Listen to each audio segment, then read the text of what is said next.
Assalamualaikum warahmatullahi wabarakatuh. Alhamdulillah, wassalatu wassalamu ala rasulillah wa ala alihi wa sahbihi wa mawalah, amma ba'du. Sahabat pejuang Ibrah rahimakumullah, di kesempatan yang baik ini kita akan mengkisahkan tentang kisah Nabiullah utusan Allah. Beliau adalah Idris alaihi salatu wassalam. Nama Idris disebutkan 2 kali dalam Al-Quran, yakni di Quran Surat Maryam ayat 56 dan ke-57. Dan ceritakanlah Muhammad kisah Idris di dalam kitab Al-Quran. Sesungguhnya dia seorang yang sangat mencintai kebenaran dan seorang nabi, dan kami telah mengangkatnya ke martabat yang tinggi. Al-Imam Abdullah ibnu Abbas radhiyallahu ta'ala anhu berkata, bertanya kepada Nabi Muhammad SAW, apa arti dari kalimat wa rafa'nahu makanan 'aliyya?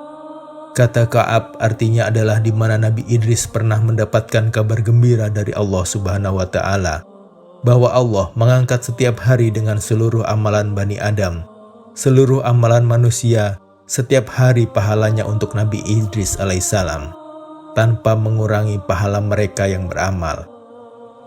Ini anugerah dari Allah sehingga ia ingin amalnya banyak. Karena ia adalah manusia yang pertama yang bisa menulis, manusia pertama yang bisa menjahit pakaian, manusia pertama yang bisa merawat kuda, manusia pertama yang bisa ilmu perbintangan dan yang bisa berhitung. Jadi, Nabi Idris mendapat amal jariah. Nabi Idris alaihissalam nama aslinya adalah Hanuk. Dalam agama Yahudi dan Nasrani, Nabi Idris dikenal dengan nama Hebok. Di dalam Qasas Al-Anbiya, disebutkan bahwa para ahli tafsir berbeda pendapat. Tapi kenapa ia dinamakan Idris?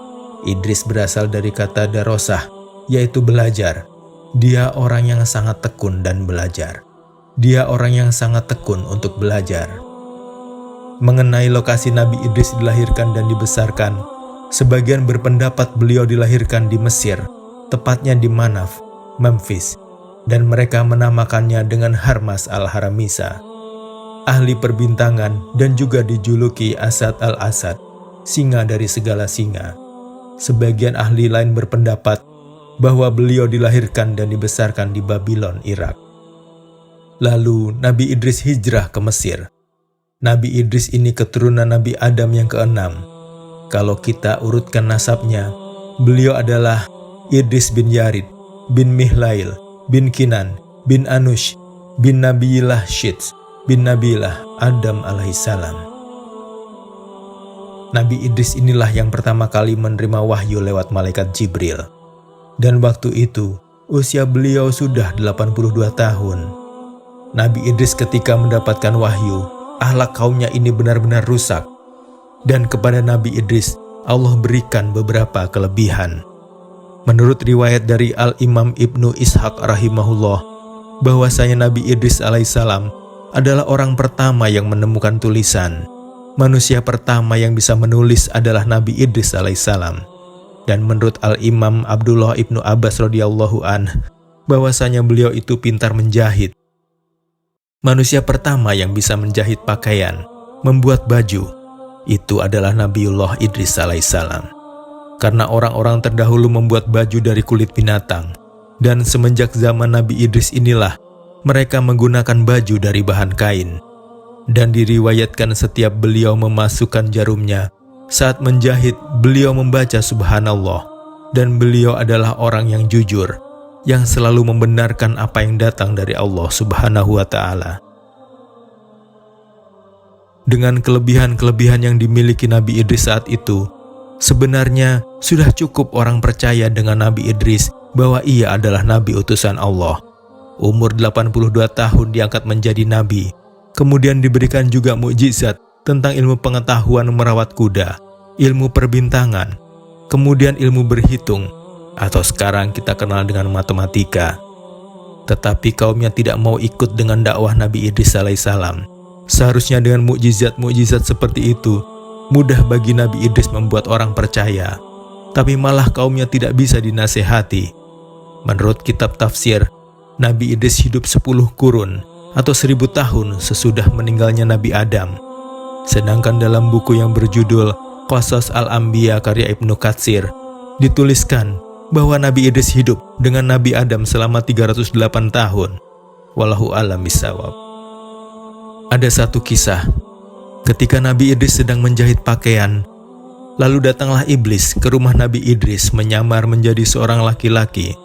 Kita tahu bahwa jin bisa tasyakul berbentuk apapun. Kita tahu bahwa jin bisa berbentuk siapapun. Dengan membawa sebuah telur, laki-laki tersebut bertanya kepada Nabi Idris, "Bisakah Tuhanmu memasukkan dunia ke dalam telur ini?" Nabi Idris pun tahu bahwa laki-laki ini bukanlah laki-laki biasa, melainkan ia adalah iblis yang sedang menyamar. Lalu Nabi Idris pun mengajak laki-laki tersebut masuk ke dalam rumah agar ia bisa bertanya apapun yang ia mau.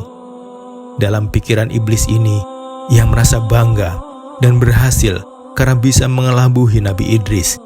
Iblis mengira bahwa Nabi Idris tak tahu bahwa dia adalah iblis yang sedang berubah wujud. Lalu iblis bertanya lagi, "Apakah Allah sanggup memasukkan dunia ke dalam telur ini?" Lalu Nabi Idris yang pada saat itu sedang memegang jarum jahit pun memberikan jawaban, "Jangankan dalam sebutir telur, Allah pun bisa memasukkan dunia ke dalam lubang jarum ini." Seketika Nabi Idris langsung memasukkan jarum itu ke mata iblis. Iblis kaget. Ternyata Idris tahu aku sedang mengelabuinya. Terus butalah mata iblis itu. Karena dia takut, langsung kabur dan menghilanglah si iblis tersebut. Dan Nabi Idris pun melanjutkan menjahit pakaian. Wallahu a'lam bishawab. Di dalam kitab Jami'ul Ahkam Al-Qurtubi, bahwasanya Nabi Idris ini berteman dengan malaikat pembawa matahari. Pernah ada kisah ketika Nabi Idris keluar dari rumahnya, kulit Nabi Idris terkena sangat matahari yang sangat panas. Kulit Nabi Idris terkena sangatnya panas matahari. Lalu ia berkata, "Masya Allah, panas sekali matahari pada hari ini." Maka Nabi Idris ketika itu berpikir, bagaimana susahnya malaikat yang bertugas untuk menjaga atau mengangkat matahari ini. Maka Nabi Idris pun berdoa kepada Allah Subhanahu wa Ta'ala, "Ya Rob, ringankanlah matahari ini dan kurangilah panasnya kepada malaikat yang Engkau perintahkan untuk menjaga matahari ini." Maka tiba-tiba malaikat penjaga matahari ini merasa panasnya berkurang dan juga beratnya itu semakin ringan. Dan malaikat pun bertanya kepada Allah, "Ya Allah, kenapa matahari ini menjadi ringan?" Maka Allah pun menjawab, "Sesungguhnya hambaku Idris memohon kepadaku agar meringankan pekerjaanmu." Maka malaikat ini pun bertanya kepada Allah, "Ya Allah, izinkanlah aku bertemu kepada Nabi Idris alaihissalam." Maka bertemanlah Nabi Idris dengan malaikat penjaga matahari ini. Wallahu a'lam.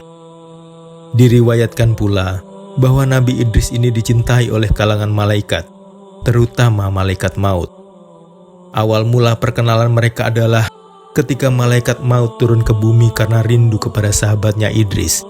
Nabi Idris heran. Sahabatnya ini datang dengan wujud lelaki, datang dengan sosok periang, dan juga membawa buah-buahan. Nabi Idris tidak dapat melihat bahwa siapa tamu ini. Nabi Idris belum tahu saat itu. Setiap Nabi Idris menawarkan makanan, malaikat maut selalu menolak karena malaikat tidak makan dan tidak minum. Akhirnya setelah 4 hari malaikat ini tidak makan, Nabi Idris pun curiga dan akhirnya bertanya, "Sebenarnya kau ini siapa?" Apa jawaban malaikat maut? "Aku adalah malaikat maut, wahai Idris." Nabi Idris bertanya lagi, "Apakah kau datang untuk mencabut nyawaku?" "Tidak Idris, aku hanya ingin berkunjung." "Aku tidak ingin mencabut nyawamu," jawab malaikat maut. Lalu Nabi Idris berkata, 4 hari kau di sini, apakah kau tidak mencabut nyawa orang?" Lalu kata malaikat maut, "Banyak nyawa yang aku cabut wahai Idris. Makhluk-makhluk itu bagai hidangan. Jadi aku mencabut mereka bagaikan menyuapkan makanan. Jadi tetap seperti biasa, aku tetap mencabut nyawa." Lalu berfikirlah Nabi Idris. Karena dia berteman dengan malaikat maut, dia berkata ke malaikat maut, "Coba kau mohon ke Allah. Aku ingin merasakan bagaimana kalau nyawaku ini dicabut. Bagaimana rasanya?"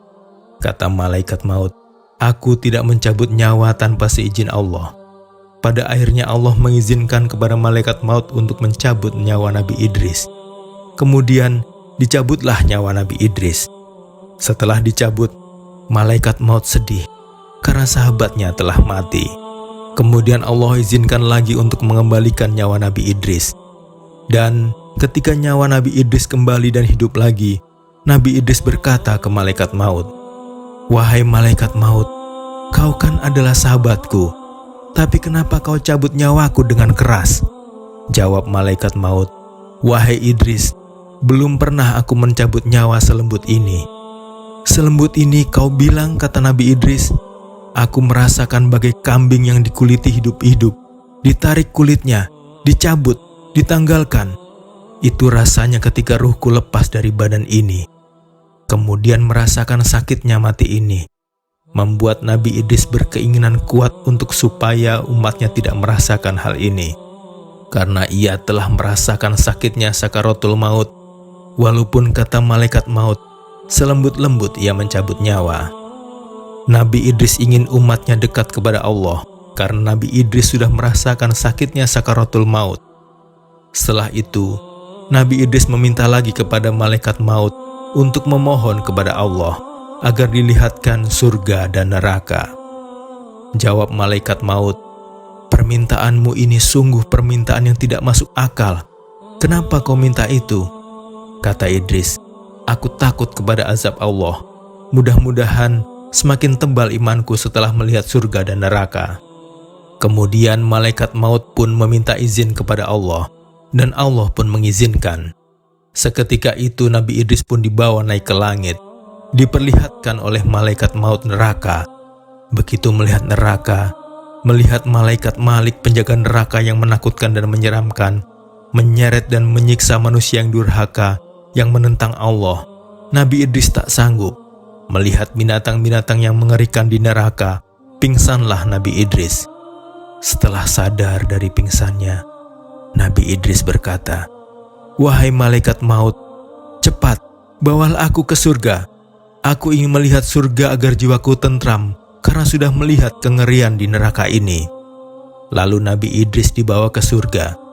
Melihat surga, hampir pingsan lagi Nabi Idris karena melihat keindahan surga. Mengalir sungai-sungai di bawahnya. Terkesima beliau. Saking indahnya surga itu tidak bisa digambarkan. Melihat sungai-sungai yang bening seperti kaca, melihat pohon-pohon yang batangnya dari perak dan emas. Ada juga istana untuk penghuni surga. Ada juga pohon-pohon yang buahnya tinggal dipetik saja. Pokoknya indah sekali. Setelah melihat surga, berkata Israel, "Baiklah Idris, sudah cukup. Ayo kita pulang lagi ke bumi." Namun Nabi Idris tak mau lagi keluar dari surga. Dan malaikat maut ketakutan karena Nabi Idris tidak mau kembali ke dunia. Lalu apa kata Allah? Dia memang sudah ada di sini karena dia sudah merasakan kematian dan dia sudah melihat neraka dan memang tempatnya adalah di surga. Sehingga malaikat maut pun tenang karena takut dimarahi oleh Allah karena Nabi Idris tak mau keluar dari surga. Setelah itu ditakdirkanlah Nabi Idris untuk dicabut nyawanya di langit keempat. Tinggallah Nabi Idris di langit keempat. Makanya, pada saat Nabi Muhammad SAW Isra Mi'raj, dalam hadis riwayat Bukhari, bahwa Rasulullah bertemu Nabi Idris di langit keempat. Semoga kisah Nabi Idris ini memberikan kita ilmu teman-teman, bahwasanya setiap orang akan datang ke tempat dia akan wafat. Ketika ajalnya sudah tiba, maka selesailah kisah Nabi Idris alaihi salatu wassalam. Yang benar datangnya dari Allah, yang salah datangnya dari saya sendiri. Subhanakallahumma wa bihamdika, asyhadu an la ilaha illa anta, astaghfirullah wa atubu ilaih. Assalamualaikum warahmatullahi wabarakatuh.